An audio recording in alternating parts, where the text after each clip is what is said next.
Welcome to the Serendipitous Rebel Podcast. I'm Wendy. And I'm Krystal. We're business coaches and retreat hosts for bold, purpose-driven women who are ready to build businesses that actually fit their lives. This podcast is for the authentic, rebellious entrepreneur who's done playing by everyone else's rules. We know what works because we've lived it, coached it, and savored the journey. Join us for real talk on business, life, and everything in between. Hey everyone, welcome back to this week's episode of the Serendipitous Rebel Podcast. If you are joining us for the first time, my name is Krystal, and I'm here with my co-host and business partner, Wendy, and together we run Serendipitous Rebel. Today, so last week I was interviewed on a podcast. We have been guest appearing on a number of business podcasts out there. And before we started to record, the host was a man, and he immediately, and he started the conversation with, I have been doing some background on you and Wendy, and I've been on your website, and it's very clear that you help women as business coaches. And I said, that is correct. And he said, well, I want to be clear that on this podcast, we speak to men and women. So as long as you're comfortable doing that, we can proceed. To which I thought, sure, because talking to a man has never really scared me off that much. And then we kind of got started, and it really got the wheels turning because one, it was a really different way to start a conversation. It was a choice. And for reference, I had never had any other conversations with this host. We've been pitching to a number of business podcasts. It's just part of a marketing strategy that we are currently deploying at Serendipitous Rebel. It's been working out really well for us. And I called Wendy. Actually, I didn't even call her right away because I was actually kind of so upset by it. I needed like a day space of it so that she didn't get a complete emotional verbal vomit, which is unusual for me because I very rarely hold back the emotional verbal vomit to Wendy when given the opportunity. But the whole idea of this podcast was to talk about businesses and how you got started and lessons you learned along the way, right? Like this is applicable obviously to men and to women, but a big lesson that this host wanted to impart on people as well was this idea that we look at business through the lens of you need investment, okay? And then you need to look at your ROI and your business plans, which I think is an excellent way to look at business. And you're certainly not going to get any disagreement that those two things are important. But here's the third thing that I think is missing, and I think it's missing particularly for women, that you need to start a business. You absolutely need an investment, whether it's time or money. And this gentleman really felt very strongly that there was a huge financial component that you needed to have in place before starting a business. But I think that the third thing that is really missing when you're talking about women running businesses, which is why I think, are so passionate about helping women and working with women in particular, is capacity. How much capacity do you have to run your business, and how do you work within the capacity constraints that you have? And I don't think that's something that men have to factor as much. What do you think, Wendy? I agree. I agree on a number of points that you have just made. I know it was a really long intro. No. Yeah. No. It's just thinking back to our first conversation about this. I was, kind of righteously indignant on a couple of points. So I think that there's so much here, and capacity is something that we have started to dig into, especially in relations to when we talk about runways. Mm-hmm. And really, I don't think that runway and capacity are not interchangeable terms. Capacity is really, what is your actual limit? And it's not talking about like time management. I think about capacity, and I think about a couple things. The ever used phrase these days, nervous system steadiness. How is it that what is the capacity that allows you to keep your nervous system, and therefore really how your body functions, at an even keel? Emotional bandwidth.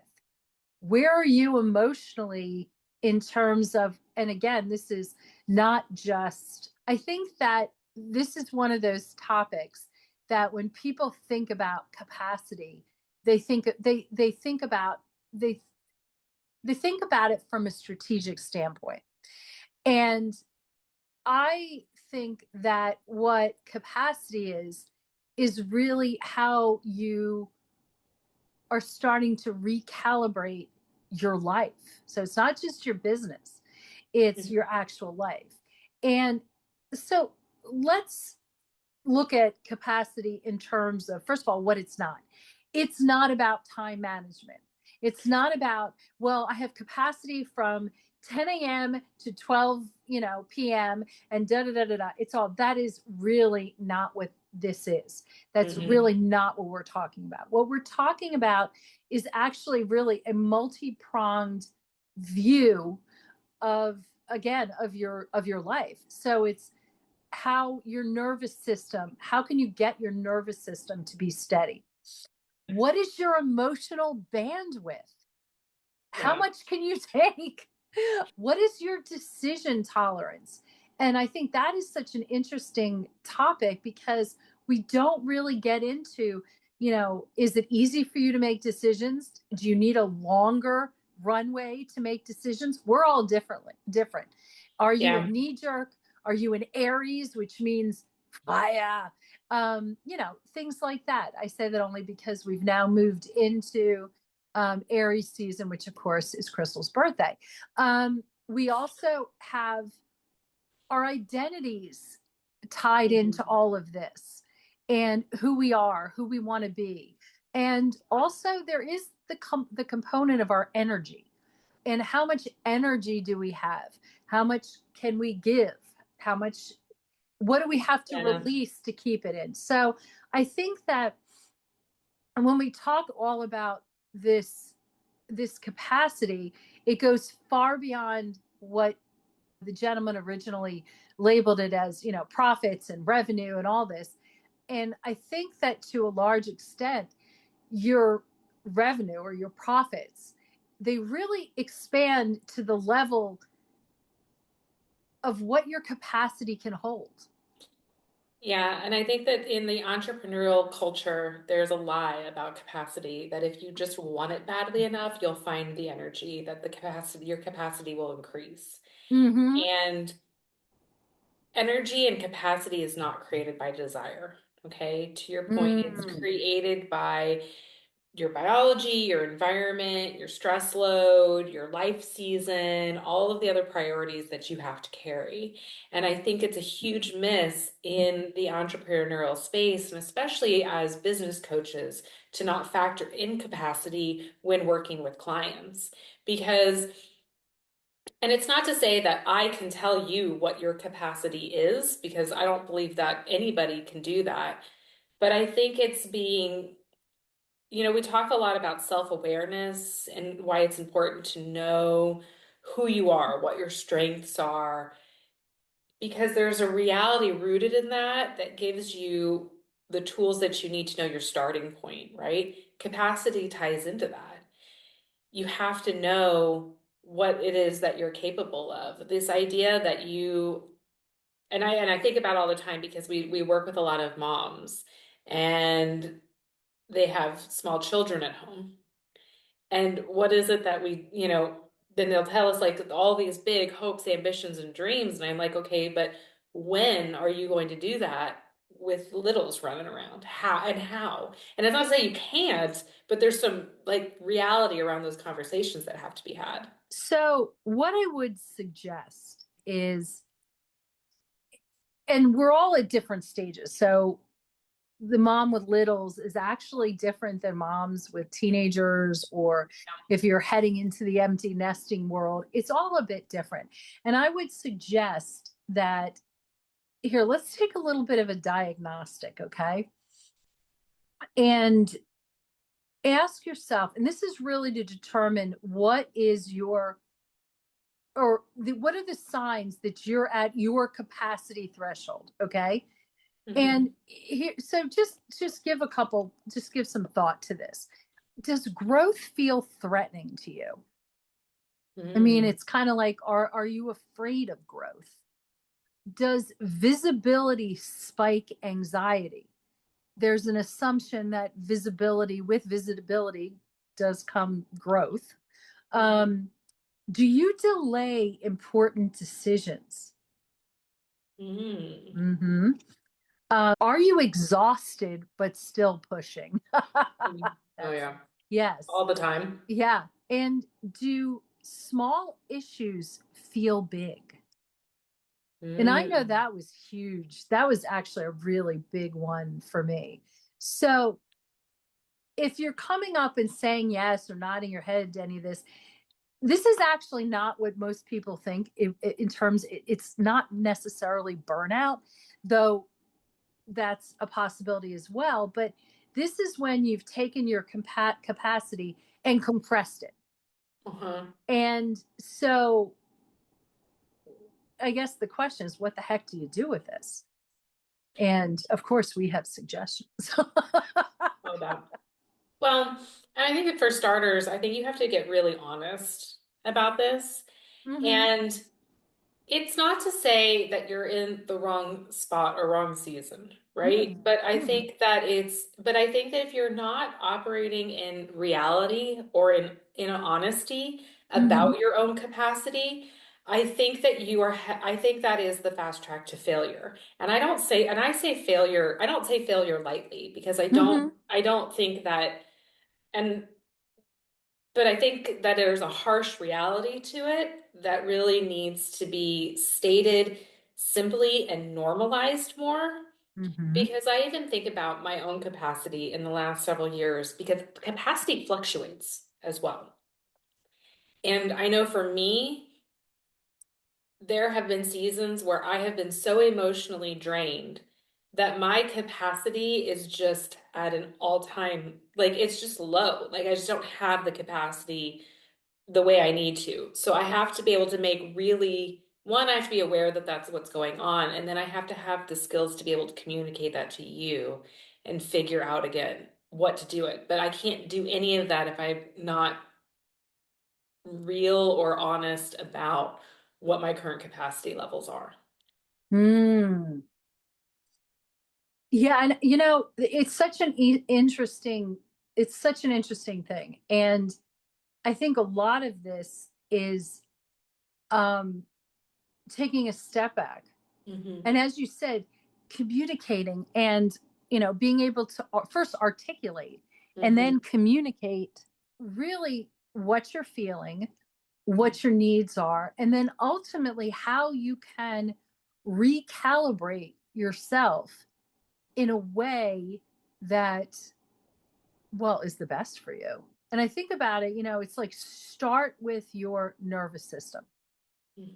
And we all have a baseline that where our nervous system will kick in when it's hitting that fight or flight.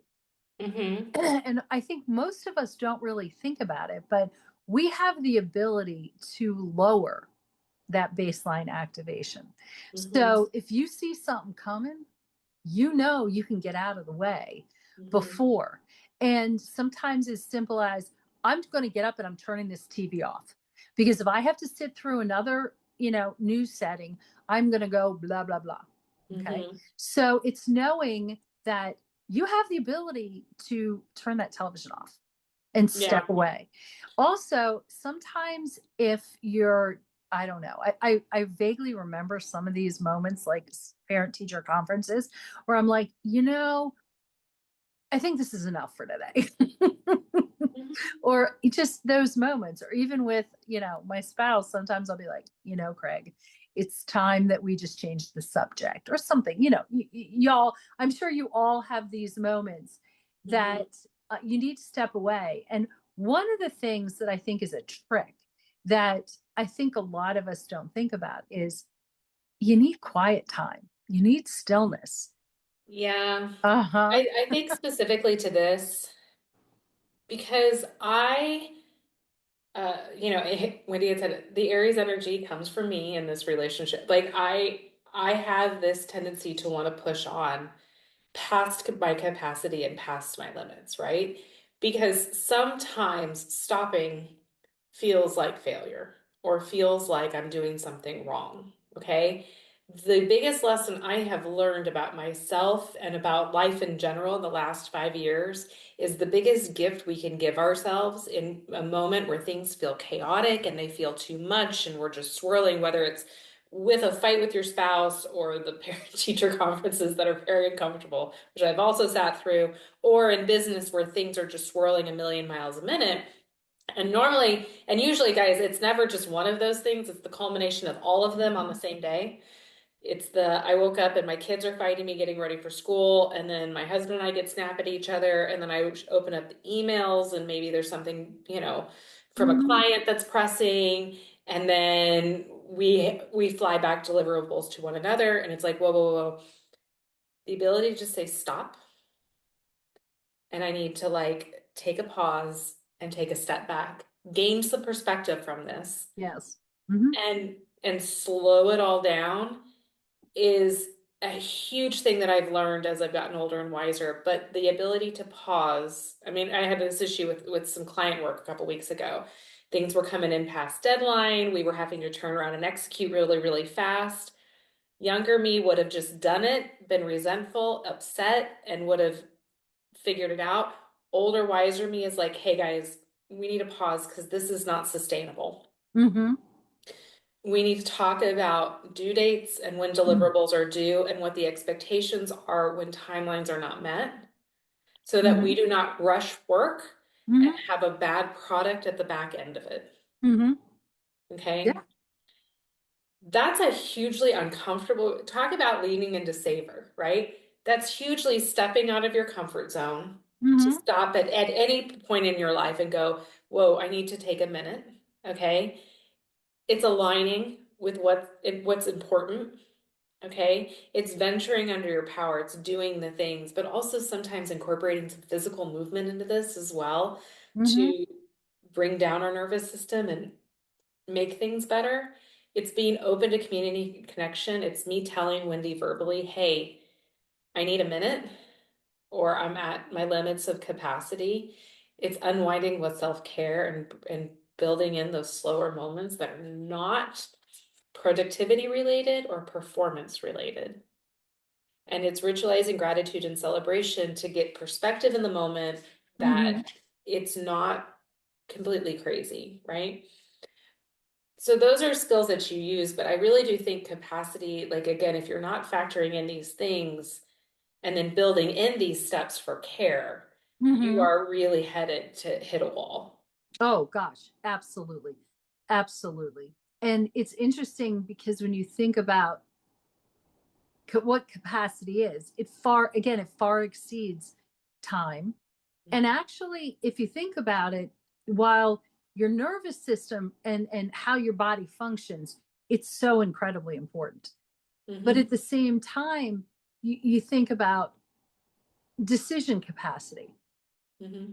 Um, how do you react when it's time to make decisions? How do you eliminate or narrow down those reactive moods and make it, a simpler process, a better process for Mm-hmm. you? We have emotional capacity, and that is and actually, I think what really a lot of that is when you're disappointed. Mm-hmm. How do you deal with that? And I think that actually is the big one. How do you really deal when you're disappointed, when things aren't turning out the way you want, when those negative emotions crop up? And how do you handle that without spiraling? And I think Yeah. that is a hard one. Yeah. And it's balancing all of those things at once. And I also think like there's also an issue with identity capacity. That one is actually, I think, really hits women especially, and especially in the online space when we're expected to be, I don't know, influencers and thinkers and all this stuff, because we have to learn. And actually this one hits very much home for me, where I have been gone through that I feel invisible phase, because you have to accept that you're going to be seen, and actually you have to push sometimes to be seen, and you have to be willing to grow. And also at sometimes you have to be willing to be misunderstood or challenged. And these are things, and I think it really comes up when sometimes it happens all at once. You know what I mean? Yeah, I mean, what it is an exercise in perpetual vulnerability Yes. is what it is. And Yes. I think that you have to, and you can talk about this in terms of a lot of things, Hmm. capacity, resilience, Hmm. all of it, right? But at the end of the day, if you have a low capacity for feedback, if you have a low capacity for that sort of thing, this is becomes particularly hard for you Hmm. because the whole thing about entrepreneurship is become very visible as part of your Hmm. brand, right? You Hmm. have to really put yourself out there. You will be mathematically rejected more than not, right? You're going to put Yes. yourself out there and put yourself out there and put yourself out there. And the message is going to land wrong. People are going to give you feedback. I love the guy narcissist much. That still is funny to me. But I think that my capacity for that has grown over time because it's a muscle I've exercised. But my initial capacity for that was Yeah. pretty low. It was a pretty low threshold when I got started in this.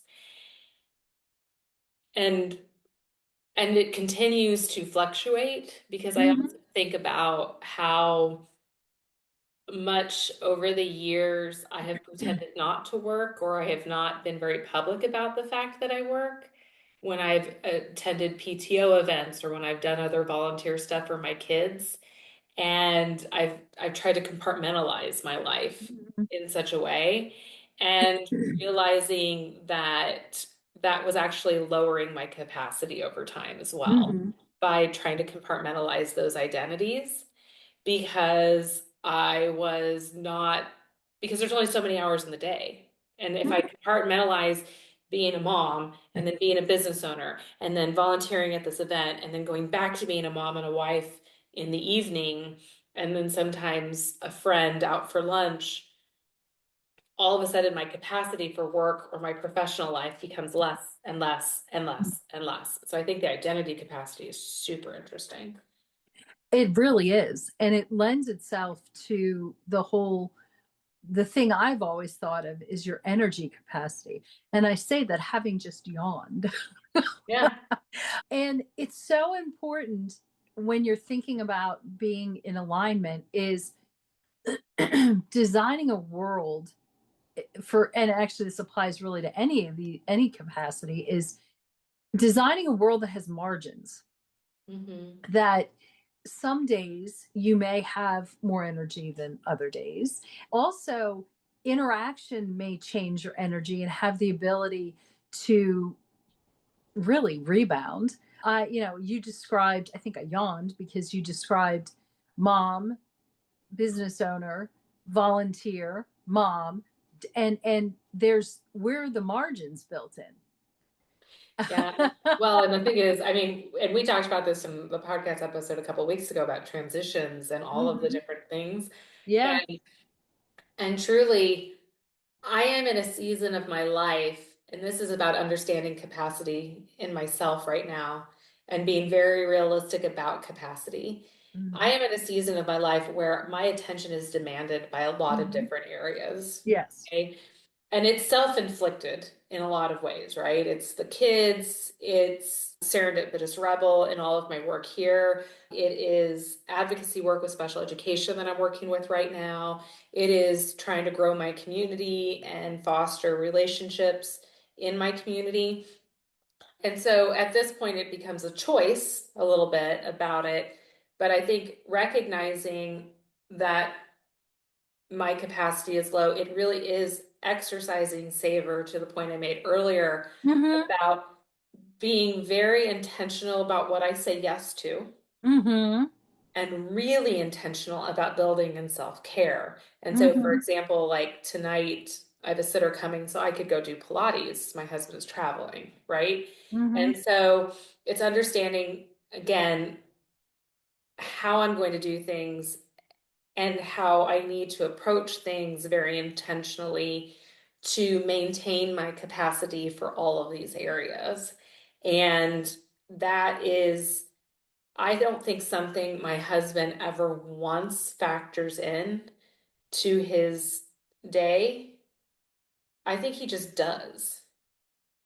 And so when we talk about the difference between men and women, it is, and I mean, I think that men have to factor in capacity. I think men get the luxury, like I always kind of joke, like, I wish I had a me Hmm. in the background. Like, I need a Yeah. wife, right?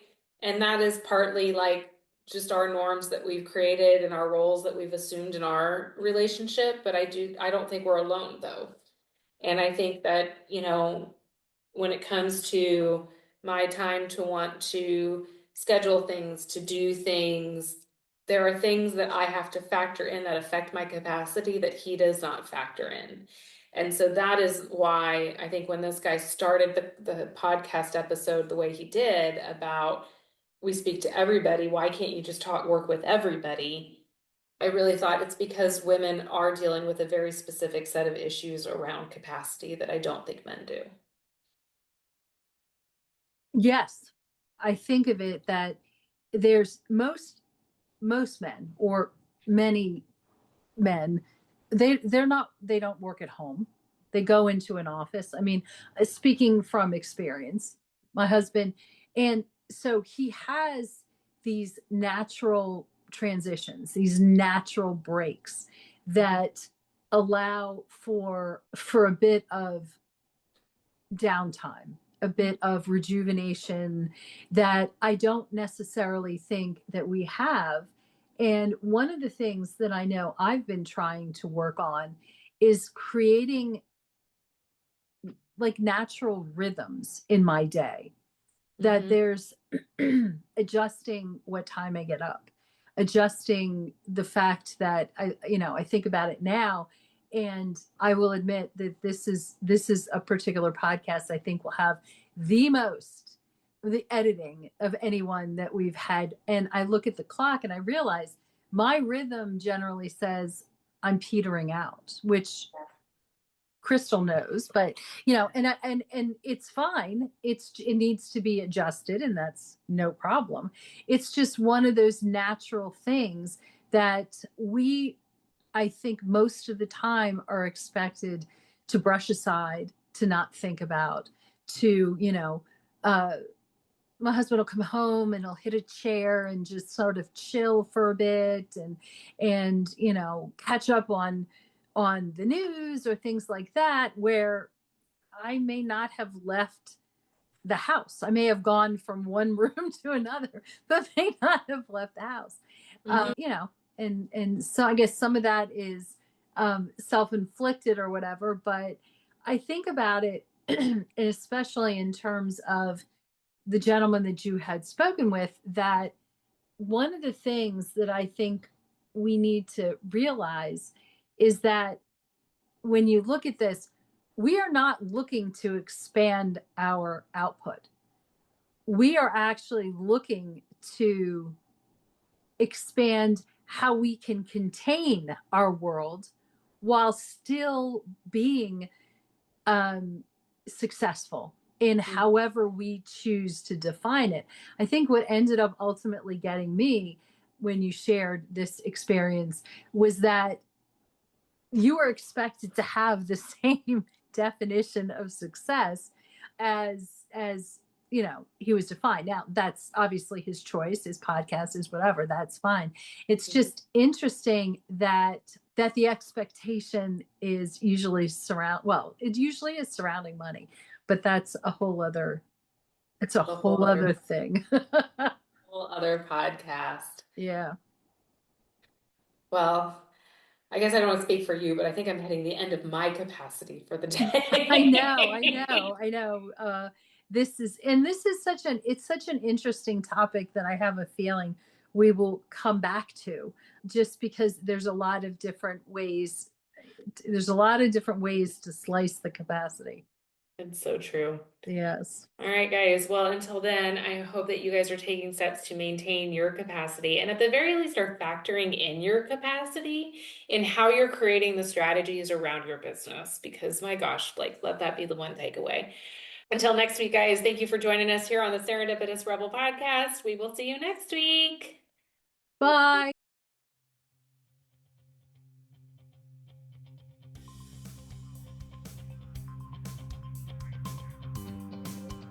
Thanks for listening. Be sure to subscribe and leave us a rating. But only if you liked it. Otherwise, just keep it to yourself. You can learn more about our upcoming masterminding opportunities on our website at serendipitousrebel.com. And if you have topics you'd like to hear about, be sure to submit them on our website or DM us on social media. Hey, see you next week. Bye. Bye.